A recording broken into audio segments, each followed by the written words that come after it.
बहुत बहुत स्वागत। इस्तकबाल आप सबका। 5 बज चुके हैं। प्रोग्राम 5 के पंच के साथ मैं हूं आसिफ रशीद, जम्मू के स्टूडियो से बराह रास्त। नाजरीन, इस प्रोग्राम में जहां पर जम्मू कश्मीर के सियासी मामलात पर अक्सर बेशतर हम गुफ्तगू करते हैं, कभी कभार इक्तिसादी मामलात पर, समाजी मामलात पर भी मेहमानों की आरा लेकर इस प्रोग्राम को आगे बढ़ाते हैं। लेकिन आज की नशिस्त में, आज इस खास प्रोग्राम में हम जम्मू कश्मीर की सिक्योरिटी सिचुएशन को, जिस पर तरह तरह के बयान आ रहे हैं, इस ताल्लुक से बात करेंगे और खास मेहमान थोड़ी देर में हमारे साथ इस प्रोग्राम का हिस्सा बनेंगे। आप सब जानते हैं कि पिछले 2 हफ्तों के दौरान यूनियन टेरिटरी में या मरकज के जेर इंतजाम इलाके में अलग अलग मकामात पर सिक्योरिटी फोर्सेज की कार्रवाइयां और कई एक जगहों पर आम लोगों को भी, नागरिकों को भी निशाना बनाया गया, उन जगहों पर आतंकियों की तरफ से जहां पर शायद सोचा भी नहीं जा सकता था। वो इलाके जो 1990 या 2004, 2005 और 10 तक बहुत पीसफुल एटमॉस्फेयर जहां पर था, शांतिपूर्वक ढंग से चीजें चलती रही। लेकिन इन सब के बीच में ऐसी कार्रवाइयां होना जिनने कुछ सवालों को जन्म दिया है और कुछ सवाल एजेंसियों पर उठाए गए।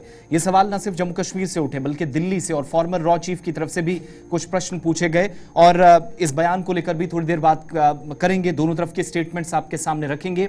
साथ में जब मेहमान हमारे साथ ज्वाइन करेंगे तो हर एक पार्टी का, हर एक उस जमात का जो जम्मू कश्मीर के अंदर सिस्टम का, निजाम का इस वक्त हिस्सा है या जिनका बड़ा इंपॉर्टेंट रोल है, डायरेक्टली इनडायरेक्टली, उन तमाम लोगों का ओपिनियन पार्टी वाइज या इंडिविजुअल कैपेसिटी में जो लोग जिस हिसाब का ख्याल रखते हैं उस ताल्लुक से सवालात करेंगे। उससे पहले अपडेट आपको देना जरूरी है कि 3 बैक टू बैक ऑपरेशन इस वक्त चल रहे हैं कश्मीर प्रोविंस में और जम्मू के अंदर। मेंढरपूंछ से भी खबर है कि यहां पर भी सिक्योरिटी फोर्सेज ने कुछ लोगों को, मुश्तबे अफराद को देखे जाने के बाद ऑपरेशन शुरू कर दिया है। और इतलात के मुताबिक एक तरफ जहां बांडीपोरा, दूसरी तरफ कोकरनाग और तीसरा इलाका खानियार, जहां पर 12 घंटों से ऑपरेशन चल रहा है और एक आतंकी के मारे जाने की खबर है जिसकी पहचान होना बाकी है। लेकिन सिक्योरिटी फोर्सेस को एक बड़ी कामयाबी साउथ कश्मीर के अंदर भी मिली है और यहां पर भी 2 आतंकियों को ठिकाने लगाया गया है।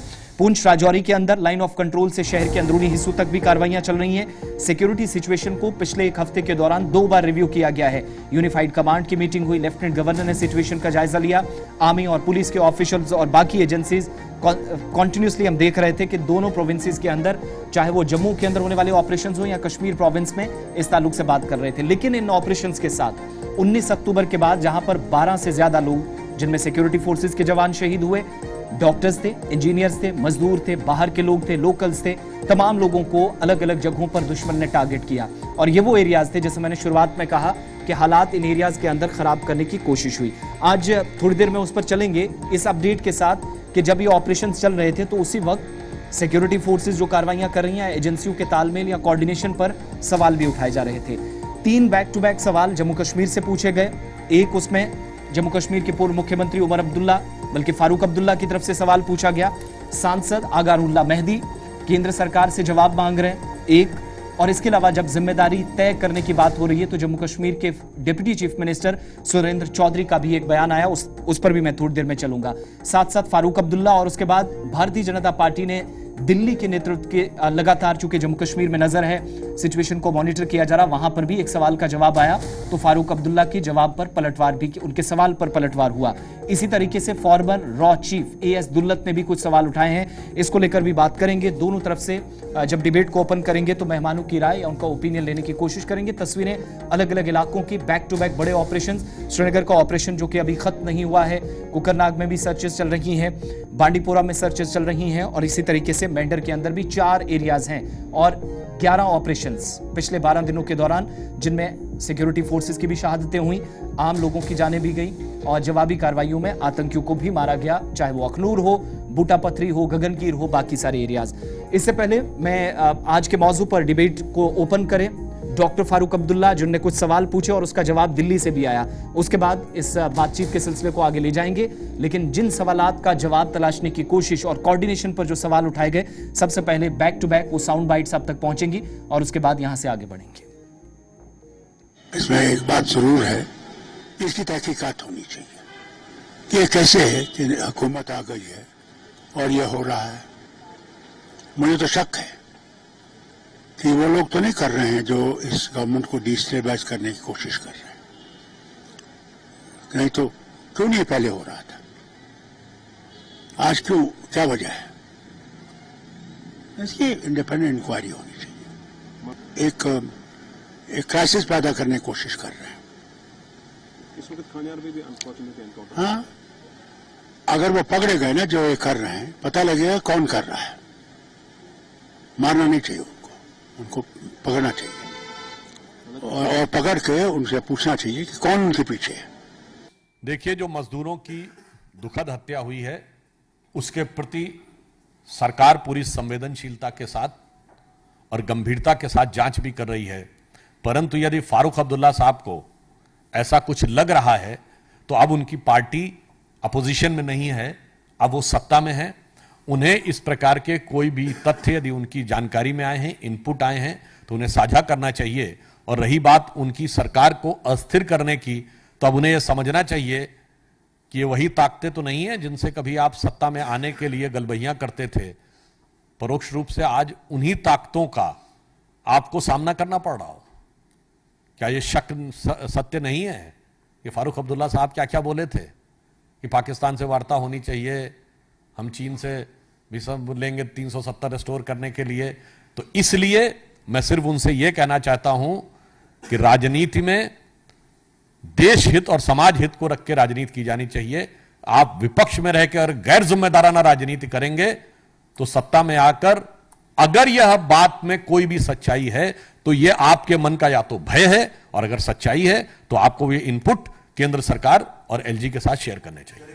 फारूक अब्दुल्ला साहब ने जो कहा है, मुझे लगता है कि यह इस बात का प्रमाण है कि अब उनको सत्ता में आके यह एहसास हो रहा है कि राष्ट्र विरोधी शक्तियों को किस गंभीरता और किस दृढ़ता के साथ डील करना चाहिए। यानी बहुत साफ है कि सत्ता के बाहर रह के बयान देना, उनके कई बयान बहुत आलोचना योग्य, गैर जिम्मेदाराना और राष्ट्र हित के विरुद्ध थे। मुझे लगता है अब पावर में आने के बाद उन्हें हो सकता है इस बात का एहसास हो रहा हो, तो यह उनके बदलते हुए नजरिए का प्रतीक है कि देश विरोधी शक्तियां किस प्रकार से काम कर रही हैं। तो मैं यह भी अपेक्षा करूंगा कि अब उमर अब्दुल्ला की सरकार उसी दृढ़ता के साथ उन विदेशी शक्तियों को जो भारत और कश्मीर के विरुद्ध षड्यंत्र करना चाहती हैं, उनका दमन करने में, उनका शमन करने में मोदी सरकार का सहयोग करेगी। डॉक्टर फारूक अब्दुल्ला के बाद जवाब दिल्ली से आया, जो उनका सवाल था। इधर जो सवाल पूछे जा रहे थे इसी में जरा इससे पहले मैं आगे बढ़ूं, आगा रूला मेहदी जिनने कल, चूंकि कल भी बाहर के कुछ मजदूरों को टारगेट किया गया और ये जो टारगेट किलिंग का एक सिलसिला था उस पर उन्होंने अफसोस का इजहार किया, लेकिन साथ साथ सवाल भी पूछे कि डायरेक्टली इस वक्त सिक्योरिटी या लॉ एंड ऑर्डर को या पब्लिक ऑर्डर इस वक्त अगर सरकार देख रही है तो फिर जवाबदेही को भी यकीनी बनाया जाए। और ये बार बार सिक्योरिटी फेलियर है, सवाल पूछा गया। और अचानक से सरकार बनने के बाद जब इलेक्शंस तक सब कुछ ठीक रहा तो सवाल पूछा गया कि फिर उसके बाद अचानक से ये चीज़ें फिर से या दोबारा बैक टू बैक हमले होना, इसके लिए जिम्मेदार कौन है।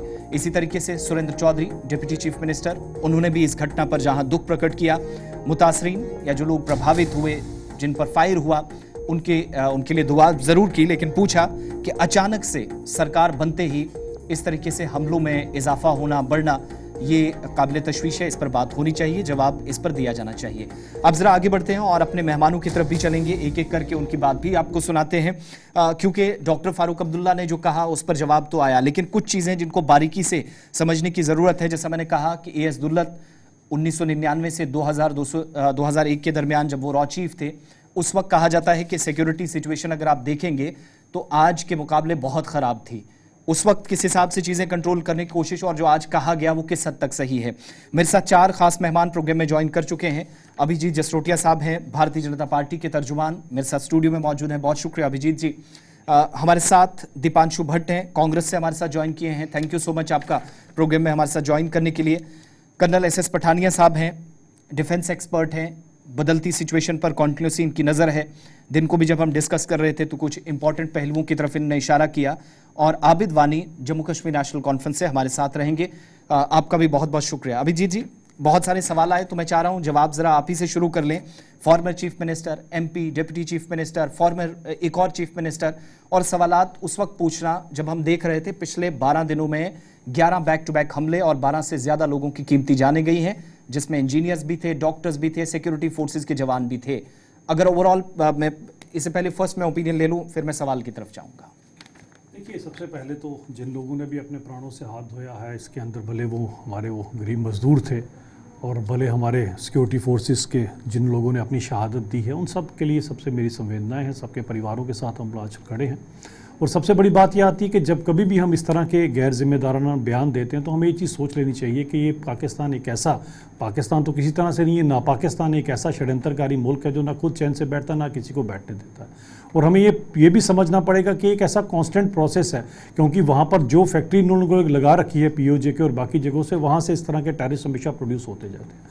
अब 100 टेररिस्ट को पार भेजने की कोशिश करते हैं, उसमें से इक्का दुक्का जब पार आ जाता है तो इस तरह की सिचुएशन आती है। लेकिन अगर मैं इसके कहीं किसी भी तरह से सिक्योरिटी लैब्स बोलूँ तो वो नहीं है। सिक्योरिटी लैब्स कैसे हो सकता है? आप इस चीज़ को समझिए कि हमारी सिक्योरिटी वाले बेचारे यही लोग हैं जो अपने प्राणों की आहुति देकर ही हमारे को बचाने की कोशिश करते हैं, लेकिन कभी ना कभी कोई चूक जरूर हो जाती है इसके अंदर। और अगर आज इसकी बात करूं तो टेररिज्म से पूरी की पूरी दुनिया में बताए कौन सा मुल्क है जो अछूता है। अगर यूएस से जो अपने आप को अमेरिका इतनी बड़ी पावर समझता है, अगर उसके ट्विन टावर्स के अंदर कोई जाके विमान लेके घुस सकता है तो आज कोई भी नहीं, क्योंकि ओवरऑल ही पूरी की पूरी दुनिया इस टेररिज्म से ग्रसित है। और हमें क्या चाहिए? हम सबको ये चाहिए कि सबके सब जिम्मेदारी के साथ इस टेररिज्म के अगेंस्ट खड़े हो, इस पाकिस्तान के अगेंस्ट खड़े हो, ना कि कुछ ऐसा गैर जिम्मेदाराना बयान दे जिसके कारण पाकिस्तान को एक इनपुट मिल जाए और वो हमारे खिलाफ षड्यंत्र बुनने में जो है कामयाब हो जाए। तो एक बड़ी जिम्मेदारी से हम हर चीज़ को निभाते हुए सबको इकट्ठे होकर इस टेररिज्म के खिलाफ लड़ना पड़ेगा। क्योंकि पूछिए जाके उन गरीब मजदूरों के घर वालों से जिनके ऊपर आज ये बीती है, पूछिए उन आर्मी वालों से जिनके घर पे आज इस तरह से, जिनके घर वाले जो लोग हैं आज नहीं रहे इस दुनिया के अंदर, क्योंकि जब ये लोग शहादत देते हैं तो हम लोगों के लिए अपनी शहादत देते हैं ताकि हम लोग सेफली अपने घर पे रह सके। और जब कोई नेता इस तरह के बयान देता है तो हमेशा दुख और आघात होता है, और आघात पूरे के पूरे हिंदुस्तान को होता है। हमें प्रेस करना चाहिए इन सब चीजों। लेकिन अभिजीत साहब, ये दुख और तकलीफ वाली जहां तक बात है, इस चीज को हम समझते हैं क्योंकि जिन लोगों की जानें गई, जिन्होंने अलग अलग जगहों पर इन हमलों को फेस किया, इस सिचुएशन को शायद लफ्जों में डिस्क्राइब कर पाना भी मुश्किल है।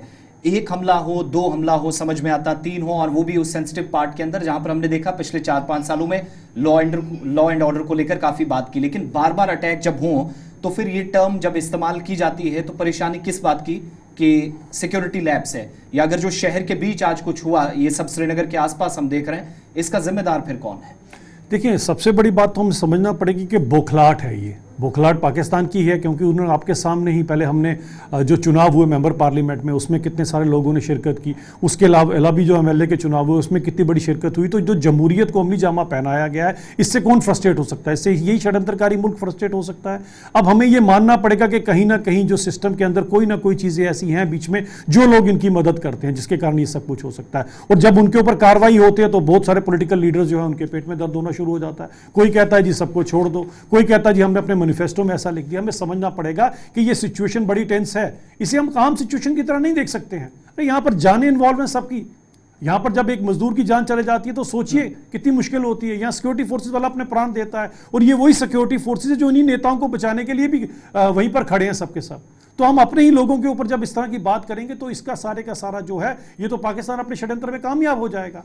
तो मुझे लगता है गैर जिम्मेदाराना बयान नहीं होने चाहिए। ठीक है आबिद वानी साहब, वाकई में ये गैर जिम्मेदाराना बयान था, number 1। Number 2, doctor Farooq Abdullah साहब का ये कहना कि इंडिपेंडेंट इंक्वायरी कीजिएगा, तो इसका मतलब तो जो हमें समझ आ रहा है, पिछले दिनों के स्टेटमेंट्स उठाएं या पिछला उनका आप सारा रिकॉर्ड खंगाले, जो कुछ कहते रहे और आज जो कहा, बात 100 बात की एक बात जो हमें समझ में आती है कि वो तो इंक्वायरी के रास्ते पाकिस्तान को क्लीन चिट दे रहे हैं। देखिए आसिफ साहब, इब्तिदाई तौर पे मैं आपको ये बोल दूं कि डॉक्टर साहब एक कदावर शख्सियत हैं, एक मजे हुए सियासतदान होने के साथ साथ एक लोगों के अजीज रहनुमा रह चुके हैं। वो जम्मू कश्मीर की जज्बातों को भी समझते हैं, हालातों को भी समझते हैं। तो ऐसा कहना कि वो कोई गैर जिम्मेदार तरीके से बयान देंगे, बहुत ही गलत बात है। उन्होंने क्या कहा? उन्होंने अकाउंटेबिलिटी और ट्रांसपेरेंसी की बात कही। जो बीजेपी का फंडा पिछले 6 साल से यहाँ रहा है कि हम अकाउंटेबिलिटी और ट्रांसपेरेंसी चाहते हैं। अगर बाकी शोबों में अकाउंटेबिलिटी और ट्रांसपेरेंसी है, अगर बाकी शोबों में ये सब मांगती है बीजेपी, तो सिक्योरिटी सिचुएशन में क्यों नहीं? हम ये नहीं बोलते कि हमारे जो सिक्योरिटी अपैरेटस है हम उस पर सवालिया निशान खड़े करें, बट अकाउंटेबिलिटी हर जगह होनी चाहिए। क्या वजह है कि इतने सर्च हो रहे हैं अटैक्स? प्री इलेक्शन जम्मू में ये सब अटैक्स देखने को मिले, उसके बाद एक पुरअमन तरीके से इलेक्शन कमीशन ऑफ इंडिया ने और यहाँ की सिक्योरिटी अपैरेटस ने, जिसकी हमने दाद दी कि अच्छे माहौल में इलेक्शंस हुए, और अब अचानक गवर्नमेंट बनने के बाद फिर से एक सर्ज हो रहा है अटैक्स में। आज दिन की बात करें तो करीबन 3 अटैक्स हो गए, एक बंडीपुरा में, एक कोकरनाग में और एक खानियार में, जहां का मैं खुद बाशिंदा हूं। और अगर देखा जाए ये जहां पर खानियार में ये हुआ वहां सिक्योरिटी ग्रिड कितना दूर है। Shiraz security camp is a 2 minutes away distance from the encounter site. उसके बगल में ही नौहट्टा पुलिस स्टेशन है, उसकी दाहिनी तरफ खानियार पुलिस स्टेशन है, उसके थोड़े आगे चलते कहकशान सिक्योरिटी कैंप है। तो जेन्युइनली हम अकाउंटेबिलिटी और ट्रांसपेरेंसी जब बोलते हैं हर शोबे में, तो सिक्योरिटी सिचुएशन में क्यों नहीं? ये आजादाना तहकीकात किससे चाहते हैं? इंक्वायरी कौन करेगा? देखिए, इस टाइम जो सिक्योरिटी सिचुएशन यहाँ की लॉ एंड ऑर्डर हो, पब्लिक का लॉ एंड ऑर्डर हो, डील करती है यूनियन होम मिनिस्ट्री। तो डेफिनेटली हम चाहते हैं कि होम मिनिस्टर साहब सामने आए, जिम्मेदारी ले और यहाँ की एलजी एडमिनिस्ट्रेशन से एक प्रॉपर रिपोर्ट और एक इन्वेस्टिगेशन एजेंसीज को लगा दिया जाए कि आखिर क्या वजह है, ये अचानक से सर्ज ऑफ अटैक्स क्यों हो रहा है। ये तो देखना होम मिनिस्ट्री का काम है। और मुझे लगता है वही होम मिनिस्टर जब कहते हैं कि 30 साल में 40, 42, 45 हजार लोगों की जाने गई, उसका भी हिसाबो किताब होना चाहिए।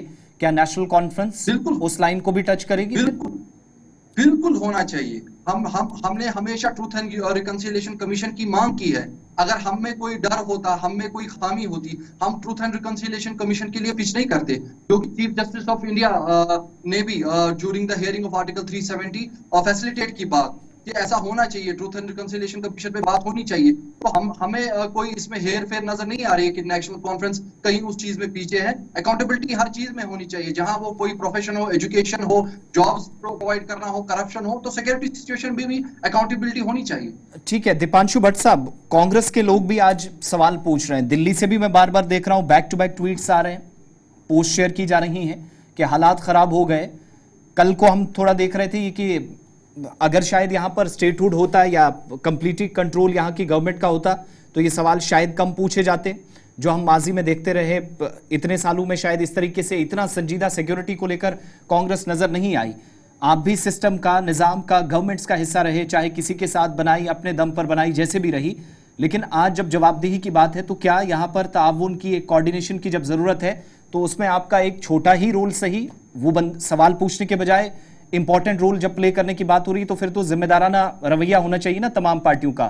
कांग्रेस सिर्फ दिल्ली से या जम्मू कश्मीर को या श्रीनगर और जम्मू को दिल्ली से ऑब्जर्व करे, ऐसे भी तो शायद काम नहीं चलने वाला है। सरकारें तो आपकी भी रही, सिचुएशन सेम रही। देखिए, आपने बहुत कम समय में बहुत सारे सवाल यहाँ पूछ लिए। पहले तो जो अभी घटनाएं जम्मू कश्मीर में हो रही है, जो आतंकवादी गतिविधियां यहाँ पे चरम सीमा पे पहुंच चुकी है, the situation is very grave, very concerning. इस समय हमारी पार्टी जो माइग्रेंट लेबरर्स है उनके परिवारजनों के साथ और आर्म्ड फोर्सेस के साथ शाना बशाना खड़ी है। और आपने दूसरा जो मुद्दा उठाया कि कांग्रेस पार्टी भी सत्ता में रही है, कांग्रेस पार्टी की रिस्पॉन्सिबिलिटी क्या थी, तो आप आंकड़े उठा के देख लीजिए कि जो आतंकवाद जो चरम सीमा पे पहुंचा है वो तो भाजपा आरएसएस के वक्त पहुंचा है। हमारे टाइम जो 2012 की बात कीजिए, 2014 के चुनाव की बात कीजिए, कितना टर्नओवर हुआ था वोटर्स का। टेररिज्म तो एकदम साफ हो चुका था, हार्ट ऑफ द सिटी में टेररिस्ट अटैक नहीं होते थे, जो अब हम देखने को हमें यहाँ पे मिल रहे हैं। और कांग्रेस पार्टी एक नेशनल पार्टी है, हम तो चाहते हैं कि कोऑर्डिनेशन हो यहाँ पे सभी को साथ लेके चला जाए और आतंकवाद को निस्ता नाबूद किया जाए। मगर अगर आप हमसे सवाल पूछ रहे हैं तो यहाँ पे सवाल आपको भाजपा से पूछना चाहिए। नहीं, मैंने उनसे भी पूछा, मैं फिर से पूछूंगा। मैं आपसे इसलिए पूछ रहा हूं क्योंकि इस मामले पर संजीदा होने की जब बात है तो कांग्रेस इस तरीके से दलील दे फिर शायद बात नहीं बनेगी। अभिजीत जी भी इस पर जवाब देंगे, आप अपनी बात कंप्लीट कर लीजिएगा। मैं दलीलें नहीं दे रहा हूं, मैं आगे बढ़कर मैं ये चाहता हूं कि कोऑर्डिनेशन रहे, यहाँ पे सबको साथ लेके आतंकवाद का खात्मा हो जाए। और यहाँ पे अगर एक अकाउंटेबिलिटी तो आपको सेट करनी पड़ेगी ना। अगर अमित शाह साहब ने यूनियन टेरिटरी यहाँ पे बनाई है, यहाँ पे होम मिनिस्ट्री चप्पा चप्पा, गली कस्बा कोचा हर एक जगह यहाँ होम मिनिस्ट्री के अंडर आता है, तो यहाँ पे तो होम मिनिस्ट्री का फेलियर है कि यहाँ पे आतंकवादी हमले हो रहे हैं। ये तो आपने ही शुरुआत में बोला कि पिछले 11 दिनों में 12 आतंकवादी हमले हुए हैं। मैं थोड़े फैक्ट्स आपको और बताना चाहूंगा कि पिछले 3 साल में 130 से भी ज्यादा आतंकवादी हमले हुए हैं। इसकी अकाउंटेबिलिटी तो सरकार को देनी पड़ेगी ना, इसकी जवाबदारी सरकार की है, क्योंकि यही सरकार, यही गृह मंत्री, यही प्रधानमंत्री हमें आके बोलते हैं कि 370 हटा दिया, स्टेटहुड छीन लिया, आतंकवाद खत्म हुआ। तो अब जब अभिजीत जसरोटिया साहब ये सवाल पूछ रहे थे कि माइग्रेंट लेबरर्स की फैमिली से पूछा जाए या आर्मी वालों की फैमिली से पूछा जाए, तो जो सवाल आप पूछ रहे हैं ये किसके बिहाफ पे पूछ रहे हैं? क्योंकि सत्ता में तो आप हैं, सवाल तो आपकी सरकार से पूछने चाहिए। ठीक है, नहीं मैंने उनसे पूछा है, अब आपने भी पूछ लिया, जवाब सुनिएगा अभिजीत जी। इन्फिल्ट्रेशन इतनी ज्यादा कैसे बढ़ सकती है? यहाँ पे सवाल सरकार से पूछना है हमें। देखिए, सबसे बड़ी बात क्या आती है? सबसे बड़ी बात ये आती है कि आप किस पॉलिटिकल पार्टी से ये सब कुछ पूछ रहे हैं। सबसे पहले तो है कौन ये सब कुछ लाने वाले? तो हमें 87 की रिगिंग के फिर पीछे चला जाऊंगा। बूटा सिंह इन्हीं के होम मिनिस्टर थे जिन्होंने यहाँ पर कॉल कर और सब कुछ जमहूरियत का गला दबा दिया था। हमें अच्छी तरह से सब कुछ याद है। हाँ, एक चीज़ है, अब आप इस चीज़ को समझिए कि अगर आपको आंकड़े नहीं पता है तो आंकड़े ज़रा आपके सामने हैं कि 70% डिक्लाइन है टेररिज्म रिलेटिंग इंसिडेंट्स में। और दूसरी बात, वो जो पत्थर युग था वो खत्म हो गया। अब पत्थरबाजी बिल्कुल नहीं होती। हाँ, एक काम आप कर सकते हैं, एक काम आप कर सकते हैं, वो आप काम ये कर सकते हैं। देखिए, पाकिस्तान के फॉरेन मिनिस्टर ने कहा था कि इंडी गठबंधन को जिता दीजिए। उन्होंने कहा था ना आपको कि आपको जिता दीजिए। अब कहिए राहुल गांधी से कि कहे पाकिस्तान को कि भाई हमले बंद कर दो। तुम्हारी तो सिफारिश आप लोगों की तो सिफारिश पाकिस्तान ने की थी, आपको वोट डालने की अपील पाकिस्तान ने की थी। तो उनको बोलिए, आप बोलिए ना राहुल गांधी जी को कि उनको कहें कि हमले बंद कर दें। अरे आपके तो स्टार प्रचारक पाकिस्तान में बैठे हैं, आपकी पार्टी के स्टार प्रचारक पाकिस्तान में बैठे हैं। उनको कहिए कि आपके लिए जरा कम से कम एक बात तो सुने।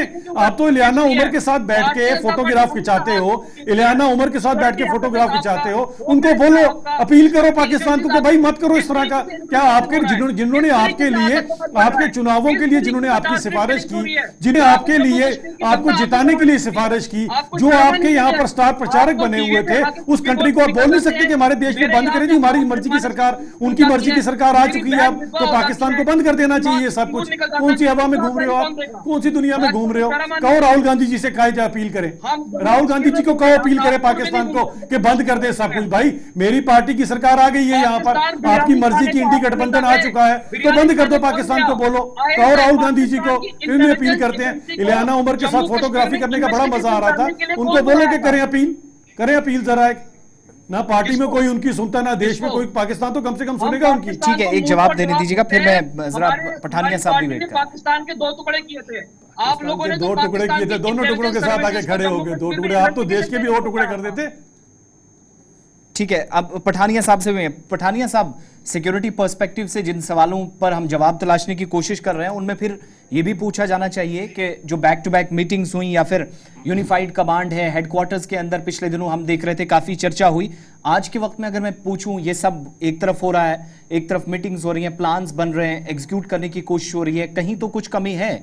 आज ये जो यूनिफाइड कमांड जिसको हम कहते हैं, इसकी इंपॉर्टेंस क्या है?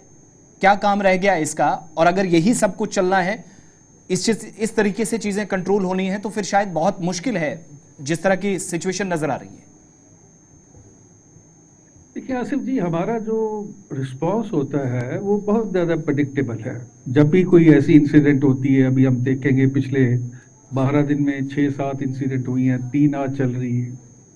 हमारा एक प्रेडिक्टेबल रिस्पांस होता है। एक लीडर जो आते हैं, उसके बाद जो पॉलिटिकल पार्टीज के प्रवक्ता आते हैं, वो उसको सबसे पहले तो कंडेप्ट करते हैं। उसके बाद पाकिस्तान की जो है वहाँ पे बुखलाहट दिखाई जाती है, और उसके बाद फिर जो अभी प्रेजेंट सिचुएशन है जिसके अंदर अरेंजमेंट, जो पावर शेयरिंग अरेंजमेंट्स हैं between lieutenant governor and elected government, तो ये blame and counter blame game जारी रहती है।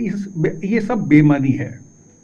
सबसे बड़ी बात यह है कि हमें ये देखना है कि हम अपने जो नागरिकों को सुरक्षा प्रोवाइड करने में, मैं अभी की बात नहीं कर रहा हूँ, मैं बात कर रहा हूँ 89 में जब से मिलिटेंसी शुरू हुई थी जी, उसमें हम लगातार नाकाम क्यों हुए हैं, उसके लिए हमने क्या क्या कार्रवाई की है, क्या क्या अरेंजमेंट किए हैं, कहाँ कहाँ पे अपनी स्ट्रेटेजी में शिफ्ट किया है, और उसके परिणाम अगर नहीं निकल रहे हैं तो we have to revisit our strategies.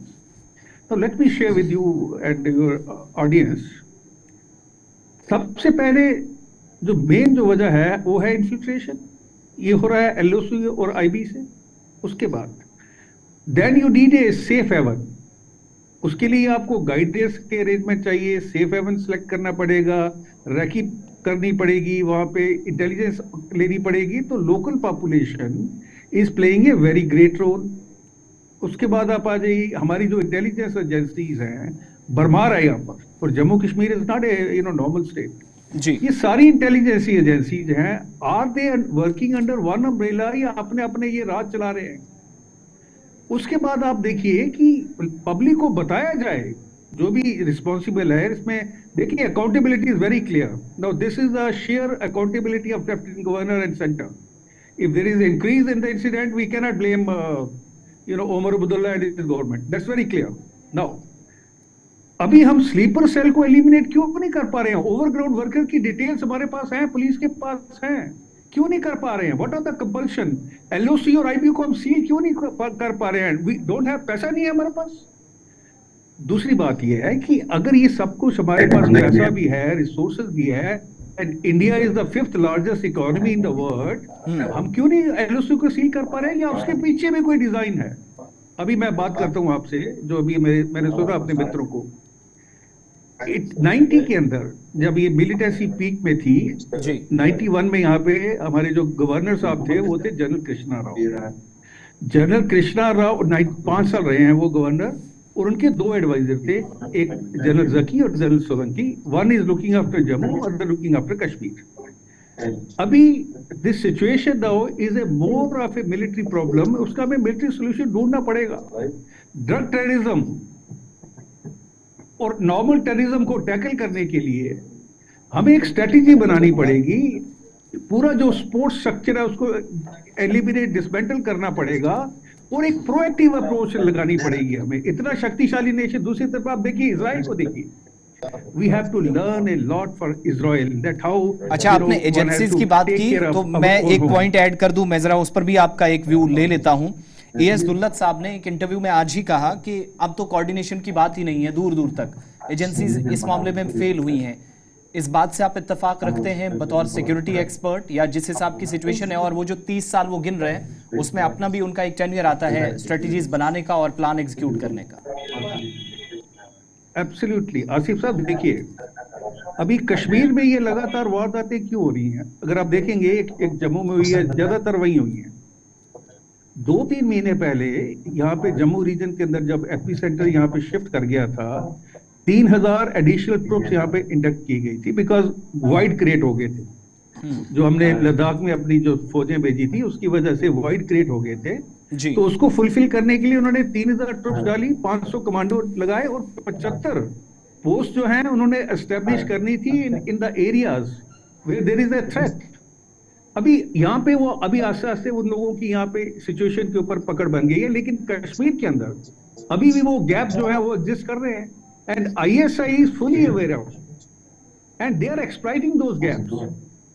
तो जब तक ये हमारा स्ट्रक्चर जो है, देखिए हमारा अपना घर है, हमारे अपने लोग हैं, हम ये पाकिस्तान को कितना भी ब्लेम करते रहे वो तो करता रहेगा। उसकी स्ट्रेटेजी है कि इंडिया को make it bleed in 1000 cuts for 1000 years। So why not to set our own house in order and learn something and shed that image of being a soft nation? ठीक है, जहां कुछ सवालात को जन्म दिया गया है। आबिद वानी साहब, मैं इससे पहले अभिजीत साहब से जवाब लूं, डॉक्टर फारूक साहब ने कहा कि एजेंसियों का जो तालमेल है उस पर शक भी है। ये शक व शुबहात क्यों कि उमर गवर्नमेंट को या उनकी सरकार इस वक्त आई तो कहते हैं अचानक से हमले से भी कोई प्रॉब्लम नहीं, लेकिन शायद गवर्नमेंट को गैर मुस्तहकम करने की, गिराने की या कमजोर करने की एक साजिश है। ये शक व शुबहात क्यों उन एजेंसीज पर जिनके जरिए डॉक्टर फारूक साहब 3 दिन पहले कह रहे थे कि यही वो एजेंसियां हैं जो दहशतगर्दी का, टेररिज्म का मुकम्मल तौर पर खात्मा अगर कोई यकीनी बनाएगा तो वो यही एजेंसियां कर सकती हैं? देखिए आसिफ साहब, मैं आपको पहले बोलूं, पठानिया साहब ने यहाँ पर कुछ बातें बड़ी खूबसूरती से बयान की, लेकिन मैं कुछ चीजों से इत्तेफाक रखता हूँ, कुछ चीजों से नहीं रखता हूँ। उन्होंने कहा ये सेंसिटिव स्टेट है और यहाँ ड्यूअल गवर्नेंस का मॉडल चल रहा है, बिल्कुल चल रहा है। और एक सेंसिटिव स्टेट पे जहाँ पर एक्सटर्नल फैक्टर्स रहे हैं, हमें इंटरनल फैक्टर्स को एड्रेस करने की जरूरत है। और इंटरनल फैक्टर्स कैसे एड्रेस होंगे? जब आप यहाँ की लोकल पॉपुलेशन में वो कॉन्फिडेंस बिल्ड करेंगे थ्रू योर पॉलिसी मेजर्स। वहां पर कहीं ना कहीं बीजेपी से पिछले 6 साल से चूक हुई है, और इलेक्शन अभी नए हुए हैं, people have started to breathe in the new system, और हमें उम्मीद थी कि हम अच्छी गवर्नेंस देके लोगों में वो एलिनेशन एड्रेस करेंगे। यहाँ रही बात, आप बोल रहे हैं कि सवाल या निशान एजेंसीज पे हुआ, हमें एजेंसीज की कॉम्पिटेंस पे कोई सवाल या निशान खड़ा नहीं करना है। हम इंटेंट को देख रहे हैं, हम उन फोर्स की इंटेंट को देख रहे हैं जो कहीं ना कहीं एक्सटर्नली यहाँ पर एक रूम मिल रहा है क्रिएट करने का, और उसी वजह से ये यहाँ पर शक उठ रहे हैं। और अगर अकाउंटेबिलिटी की बात है, अगर ट्रांसपेरेंसी की बात है, इसमें तो किसी को भी कोई दो राय नहीं होनी चाहिए। हमारी फोर्सेस हो, हमारे एडमिनिस्ट्रेटर्स हो, उनको ये देखना चाहिए आखिर ये मिलिटेंसी एक ढंग से क्यों चल रही है। इलेक्शन से पहले हमले होते हैं, फिर इलेक्शन तक बंद हो जाते हैं, और इलेक्शन के बाद फिर से शुरू हो जाते हैं। तो देयर इज अ पैटर्न। और जो बीजेपी एक सिमेंटिक डाइवर्जन दे रही है, जैसे कि अभिजीत साहब बोल रहे थे 87, 89, देखिए let us live in present. You have promised that there is normalcy, हमें वो normalcy prove करके दीजिए, और वो accountability और transparency जो आपने हमेशा बोली है वो on ground हमको implement करके दीजिए. You are handling the public order, you are in charge of the police, so let the home minister take the front seat और हमें दिखाएं कि पिछले 6 साल से आप जिस normalcy का वादा कर रहे हैं वो दे दें. तो ये सिचुएशन बेहतर हो, मेंटेन रहे, क्या नेशनल कॉन्फ्रेंस एक इलेक्टेड गवर्नमेंट, एक बड़ी पार्टी होने के नाते ये जिम्मेदारी नहीं बनती कि सवालात पूछने के बजाय बेहतर तालमेल पर तवज्जो ज्यादा दी जाए?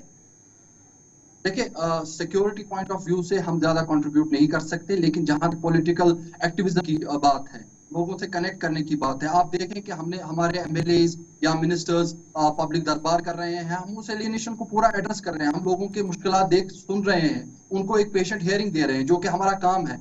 Now because we are presently in a union territory setup, तो सिक्योरिटी में हमारा कोई पॉइंट ऑफ व्यू नहीं है, हम सवाल खड़े करेंगे, because we also are seeking the same accountability from the ruling dispensation in the center who are controlling the UT right now.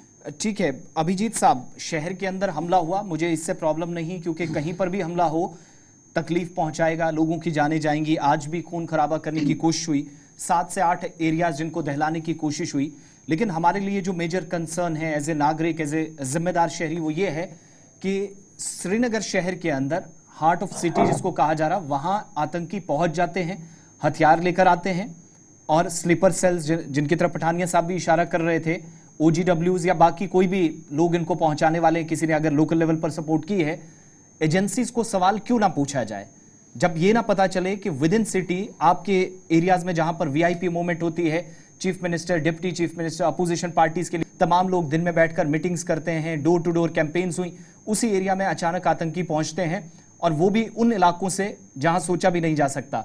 फिर अगर सवाल पूछा जाए तो फिर इस पर किसी ना किसी को तो हाथ खड़ा करना होगा कि जिम्मेदारी मेरी है. देखिए, सबसे पहले तो ये बात आती है कि मेरी फौज के ऊपर, मेरे सैनिकों के ऊपर, मेरी पुलिस के ऊपर सवाल पूछने का किसी को हक नहीं है, और उनके ऊपर सवाल होना भी नहीं चाहिए. हमारे को पूरी तरह से, हमारे को आप सुन लीजिए ना, आप आराम से सुन लीजिए जरा पूरी तरह से. मैं आपके बीच में बोल रहा था, जरा सुन लीजिए पहले आराम से, फिर आप बोल लीजिए. मैं इस तरह की सभ्य डिबेट नहीं करता, फिर आप बोल लीजिए. आबिद साहब, मैं दोबारा मौका दूंगा, आप अपनी बात कंटिन्यू करें. अभी देखिए, सबसे पहली बात ये आती है कि ना तो मेरी फौज पर, ना मेरी सेना पर, ना बेल्ट फोर्सेज पर किसी पे सवाल पूछने का हम में से किसी को कोई हक नहीं, और उन वीर सैनिकों के ऊपर तो बिल्कुल हक नहीं होना चाहिए जो हम अपने प्राणों की आहुति लगाकर हमें बचाते हैं, उनके ऊपर तो आप सवाल नहीं पूछ सकते. और अभी जिस तरह से आप देख रहे थे, कांग्रेस के प्रवक्ता बोल रहे थे, ये वही कांग्रेस है कि जब इनके खिलाफ कार्रवाई की जाती है, जब उड़ी और बालाकोट किया जाता है, तो अपनी ही फौज से ये लोग सवाल पूछते हैं, उनसे सबूत मांगते हैं. तो कम से कम इस कांग्रेस का भी आपके सामने असली चेहरा है. और रही बात आप कहते हो सिटी के अंदर, तो सिटी के अंदर इससे पहले भी हुई है. बिंद्रू साहब सिटी के अंदर ही थे, वो जो पुलिस का एक जवान को जब टारगेटेड किलिंग की, वो भी सिटी के अंदर थे. तो ये तो हमें मानना पड़ेगा कि सिटी के अंदर इनकी प्रेजेंस है, और जब इन प्रेजेंस है, जब इनके लिए पकड़ा को, जब OGWs को धरा जाता तो कहते हैं जिनको छोड़ दीजिए, ये बेकसूर है सारे के सारे. तो पहले आप अपने दोहरे मापदंड से जरा इस नीति से बाहर आ जाइए, पहले ये तो डिसाइड करें कौन साथ में है, कौन अगेंस्ट है. और जब आप इस तरह की बात करते हैं, तो अगर आपको अपनी फौज के ऊपर, अपनी पुलिस के ऊपर, अपनी सिक्योरिटी फोर्सेज के ऊपर आपको भरोसा नहीं, तो सबसे पहले आपने जितनी सिक्योरिटी अपने साथ रखी है उन्हें छोड़ दीजिए, कहिए जी हमें आप पे भरोसा नहीं है. खुद की सिक्योरिटी के लिए आपको सबको पूरी तरह से भरोसा है, लेकिन जब यही वीर जवान और यही सैनिक जब अपनी जान दे देते हैं आपके लिए, तो आप उसके बाद भी यहां पर सवालों के कटघरे में लाके इनको खड़ा कर देते हो. अरे सोचिए, कम से कम उन लोगों को क्या लेना है जो कहां से बाहर से आकर आपकी यहां पर हिफाजत कर रहे हैं. अरे वो षड्यंत्रकारी मुल्क करता हो जो आपके अगेंस्ट कर रहा है, उसके खिलाफ जब बोलिए, अपनी ही फौज से, अपनी ही सैनिकों से आप सवाल पूछेंगे, तो मुझे अगर थोड़ी लज्जा आनी चाहिए इस तरह की. मैं दीपांशु आपके पास भी आ रहा हूं, मैं आबिद से भी उससे पहले जवाब लूंगा, लेकिन अभिजीत साहब, ये क्यों ना पूछा जाए, मैं फिर से उस पर आ रहा हूं. पाकिस्तान एक गैर जिम्मेदार मुल्क था, है और रहेगा. उसने अपना काम करना है, जो पठानिया साहब बता रहे थे कि उसने क्या करना, उसकी प्लानिंग क्या है. लेकिन यहां तो घर के अंदर मुझे कैसे कटने से बचना है, मुझ पर जो हो रहा है, मुझे उसको तो काउंटर करने के लिए कुछ चाहिए ना. अगर बार बार उसमें पाकिस्तान वापस आए और सवाल का जवाब ना मिले, फिर तो ये पार्टियां जो पूछ रही हैं वो तो मुनासिब है बहुत हद तक. देखिए, बिल्कुल पूछें, लेकिन सबसे पहली बात क्या हम इससे अपनी जिम्मेदारी से बच जाएंगे. जिस तरह से अभी सुधांशु जी भी बोल रहे थे, अगर आपके अंदर कोई भी, अगर आपको कहीं चीज का इनपुट है तो बताएं ना. आप अगर आप इतने कॉन्फिडेंस से बात कर रहे हो, दीजिए, कोई इनपुट आपके पास है, वो तो आप कहीं नहीं बोल रहे हो, लेकिन आप सवाल पे सवाल खड़े कर रहे हैं. लेकिन सुधांशु साहब दिल्ली से कह रहे हैं कि लेफ्टिनेंट गवर्नर को और केंद्र सरकार को फारूक अब्दुल्ला साहब बताएं. एजेंसियों पर सवाल तो फिर वो भी उठता है ना. एजेंसियां तो अपना काम पूरी तरह से कर रही हैं. एजेंसियों ने तो कहीं नहीं कहा कि हमारे को कोई अपनी कैपेबिलिटी के ऊपर शक है. जिन्हें शक है, जो सवाल पूछ रहा है, सबसे पहले अगर उनके पास, मैं अगर आज आपकी किसी क्रेडिबिलिटी पे शक करूंगा, तो मेरे पास पहले कुछ प्रूफ होना चाहिए, तभी मैं आपके खिलाफ बात कर सकता हूं. आपके पास कुछ है तो बताएं, जरूर कार्रवाई होगी. लेकिन आप सिर्फ इसलिए कि मुझे इसके ऊपर सियासत करनी है, कृपया करके ऐसा ना करें। ठीक है, आबिद साहब जरा रिस्पॉन्ड कर दीजिएगा जल्दी से, मैं फिर बाकी मेहमानों के पास जाऊं। देखिए आसिफ साहब, ये फिर से एक सिमेंटिक डाइवर्जन है, ये जवाब नहीं दे पा रहे हैं।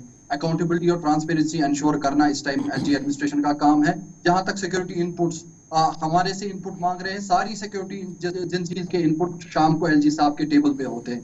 तो वेरी मच एलजी साहब आर अकाउंटेबल। हमारे होम मिनिस्टर साहब को इस पे पहल करनी चाहिए, जैसा कि डॉक्टर साहब ने कहा, एक इम्पार्शियल इन्वेस्टिगेशन होनी चाहिए into the surge of attacks, और इसके फैक्टर्स क्या है, इसके रीजंस क्या है, वो होना चाहिए। अगर अकाउंटेबिलिटी और ट्रांसपेरेंसी का मुद्दा हर शोबे में है तो सिक्योरिटी सिचुएशन में क्यों नहीं? इसका मतलब ये नहीं है कि हम अपनी जो सिक्योरिटी अपैरेटस है उस पर सवालिया निशान खड़े कर रहे हैं, नहीं। हम तय तक जाना चाहते हैं कि आखिर ये पर्टिकुलर पैटर्न क्यों है। इलेक्शन से पहले हालात खराब जम्मू में हो जाते हैं, उसके बाद इलेक्शन अच्छे से कंडक्ट किए जाते हैं, और उसके बाद वापस से एक attempt to see a surge in militancy होता है। तो यही हमारे सवाल है और हमें इसके जवाब। ठीक है, जरा दीपांशु को दिखा दीजिएगा, वो भी कुछ बात करना चाह रहे थे। उसके बाद मैं एक जवाब इनसे लेकर फिर मैं जाऊंगा पठानिया साहब के पास। दीपांशु अपनी बात कंप्लीट कीजिएगा।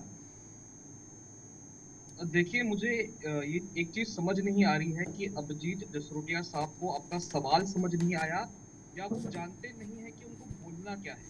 आपने इनसे सवाल पूछा कि भाई अकाउंटेबिलिटी कौन लेगा, और जहां तक मेरी नॉलेज है, ना मैंने, ना पठानिया साहब ने, ना नेशनल कॉन्फ्रेंस के स्पोक्स पर्सन ने, किसी ने आर्मी या पुलिस पे सवाल नहीं उठाया। हम तो उल्टा कहते हैं कि हम अपनी आर्मी, जो हमारे सेना बल है, आर्म फोर्सेज है, उनसे सबूत मांगते हैं। हम उनसे सबूत मांगते हैं। आप ही के लीडर ने सबूत मांगा था, आपको याद है ना? आप ही के लीडर ने सबूत मांगा था भारत की सेना से कि उड़ी हुआ ही नहीं, बालाकोट में एयर स्ट्राइक हुई नहीं। आपने मांगा था ना? किसने मांगा था? किसने मांगा था? किसने मांगा था? आप ही के गठबंधन ने, आप ही के कांग्रेस के नेताओं ने मेरी सेना से सबूत मांगे थे, हमारी एयरफोर्स से सबूत मांगे थे, और कहा था वहां तो जंगल गिरे, कुछ नहीं हुआ। भाई साहब, मैं आपको आईना दिखा रहा हूँ, आप ही का पास दिखा रहा हूँ। आपको भूल गए? इतनी जल्दी भूल गए? इतना शॉर्ट टर्म मेमोरी लॉस है आपको? आप भूल गए? आपने नहीं मांगे थे फोर्स से सबूत उड़ी के टाइम पे? आपने नहीं मांगे थे, बोलिए नहीं मांगे थे। आपने इंडियन एयरफोर्स से सबूत नहीं मांगे थे बालाकोट एयर स्ट्राइक पे? नहीं मांगे थे आपने? आपने तो मांगे थे हमारी फोर्स से, और जब खुद की अपनी जान पे आती है तो फिर आपको उनकी रक्षा, अपनी रक्षा के लिए सब कुछ चाहिए। सवाल आपने खड़े किए थे, याद कीजिए इसको जरा, भूल गए अपने आप को? इलियाना उमर के साथ आप खड़े हुए थे, हमारा कोई नेता जाके नहीं खड़ा हुआ था। हाँ, पाकिस्तान में इलियाना उमर के साथ कौन खड़ा हुआ था? बताएं, किस कौन खड़ा हुआ था इलियाना उमर के साथ? किसने फोटो खिंचवाए थे इलियाना उमर के साथ? किसने फोटो खिंचवाए थे? नाम याद है उनका? ये बात को डिविएट अरे जाएं, बोलिए उनके पाकिस्तान के फॉरेन मिनिस्टर को जिन्होंने आपके लिए सिफारिश की थी कि आपको वोट डालें, उनको कहे कि मत करें हमले यहाँ पर, शायद आपकी सुन लो। आपको तो जितवाया उन्होंने साथ होकर। अरे आपको तो जितवा के गठबंधन के लिए सिफारिश पाकिस्तान से आई थी, भूल गए क्या? ठीक है, अरे आपके लिए सिफारिश पाकिस्तान से आई थी, बोले ना उन्हें। ठीक है, लेकिन वो तब भी नहीं जीते, वो तब भी नहीं जीते, उनको कम नंबर्स आए। आप इससे भी जरा खुश हो जाइएगा। पठानिया साहब, एक फाइनल क्वेश्चन आपसे, क्या ये सवाल वाकई में इस वक्त जायज था? और अगर सवाल पूछा जा रहा है तो जवाब इस वक्त वैसे दिया जाए, या स्ट्रेटेजीज जो जिस पर आप कह रहे हैं कि इस पर फोकस करने की ज्यादा जरूरत है, जब सवाल दिल्ली से भी पूछा जाए, वहां से भी पूछा जाए, जहां पर ये सब हो रहा है, और आज के वक्त में यूनियन के अंदर पिछले, अगर मैं 19 अक्टूबर से अब तक गिनूं तो सिचुएशन ऐसी है कि 12 से ज्यादा लोगों की जान जाने का मतलब यह है कि सिचुएशन खराब वापस हो रही है। ठीक, अभी कुछ भी नहीं चल रहा, अचानक से हमले फिर से। पठानिया साहब, ठीक है, आप एक फाइनल कमेंट कर दीजिएगा। हमारे पास ऑप्शंस क्या हैं? सेना अपना काम कर रही है, स्पेशल ऑपरेशन ग्रुप्स लगे हैं, सीआरपीएफ लगी है, लेकिन विपक्ष के सवाल अपनी जगह हम देखेंगे, अभी ये कॉन्टिन्यूसली ये प्रोसेस चलेगा। मगर इन सब के बीच में लोगों की जान भी बचानी है। वो वर्कर जो लाखों की तादाद में बड़े प्रोजेक्ट्स में कश्मीर में, जम्मू में काम कर रहे हैं, किसी को तो ये जिम्मेदारी लेनी होगी कि मुझे सिक्योरिटी, आप भी मेरे हैं, यहाँ मेरे घर में मेहमान के तौर पर आए हैं, तो मुझे आपको प्रोटेक्ट भी करना है। बिल्कुल सही बात है, इसमें जिम्मेदारी सबकी बनती है, सबकी क्यूमुलेटिव। मैंने जब डिबेट शुरू भी की थी, मैं इन चीज़ों में जाना नहीं चाहता था बहस में, मैं ये कहना चाहता था कि क्यूमुलेटिव सबकी रिस्पॉन्सिबिलिटी है। हम सब अपने अराउंड भी पूरी की पूरी वॉच रखें। सबको पता होता है कौन कहाँ से कौन गलत अनासर है जो इस तरह की अराजकता फैला सकता है, और जब भी हमें पता लगे सबसे पहले हम सिक्योरिटी एजेंसीज को, पुलिस को, आर्मी को इन्फॉर्म करें उनके बारे में, और हम सब मिलकर इसके खिलाफ लड़ेंगे, तभी तभी इस लड़ाई को जीत पाएंगे। वरना पाकिस्तान का तो षड्यंत्र इसी तरह से है, कहाँ ऑपरेशन टोपैक, उससे पहले हमारे से 3 युद्धों में वो डायरेक्ट पिट चुका है। आज उनके पास और कोई ऑप्शन नहीं, आज किसी तरह की स्ट्रेटजी अपनाएगा। लेकिन जब हम यहीं पर शो करेंगे कि हम सबके सब अलग हैं एक दूसरे से, उस समय प्रॉब्लम होगी। सबको जो है मुझे लगता है कि अपनी इस फर्ज को निभाते हुए जो बाहर से भी जो लोग आए, और सबसे पहले मैं एक रिक्वेस्ट करना चाहूंगा खासकर नेताओं से, ये प्लीज बाहर का अंदर का, कश्मीरी नॉन कश्मीरी ना करें। सबके सब इसी हिंदुस्तान के नागरिक हैं, सभी के सभी किसी ना किसी माँ के बच्चे हैं, और जब उस बच्चे का हत्या होती है, कत्ल होता है, तो उस माँ को उतना ही दुख होता है जितना किसी की माँ को भी होगा। और इस वक्त जिन ऑपरेशंस को लेकर हम डिस्कस कर रहे हैं, आप जानकारी ये है कि जो आतंकी मारा गया है खानियार के अंदर, उस्मान उसका नाम बताया जाता है, पाकिस्तान से ताल्लुक, और एलईटी ज्वाइन करने से पहले वो टीआरएफ के साथ था, इस तरह की जानकारी है। लेकिन कंफर्मेशन चूंकि पुलिस अथॉरिटीज ने इस पर करनी है। बशारत रसूल जम्मू कश्मीर पुलिस के जवान हैं, फिदा हुसैन डार जेकेपी से, सुनील शर्मा है सेंट्रल रिजर्व पुलिस फोर्स से, और संजय तिवारी सीआरपीएफ जवान, ये तमाम लोग घायल हुए हैं लेकिन स्टेबल हैं फिलहाल। इन ऑपरेशंस के बाद सवालात और जवाबों का सिलसिला जारी रहेगा, लेकिन इन सब के बीच में दुआ और उम्मीद करें कि वो दौर वापस लौटे जिसमें इलेक्शंस हुए, इलेक्शंस के बाद लोग जश्न की तैयारियां कर रहे थे अलग अलग जगहों पर, लेकिन अचानक से एक खौफ की फिजा कायम करने की कोशिश जो की गई है, इससे जल्द से जल्द बाहर जम्मू कश्मीर निकले अमन और खुशहाली के उस रास्ते पर जिसके लिए कोशिशें कई सालों से हुई हैं। बहुत बहुत शुक्रिया आप सबका हमारे साथ ज्वाइन करने के लिए।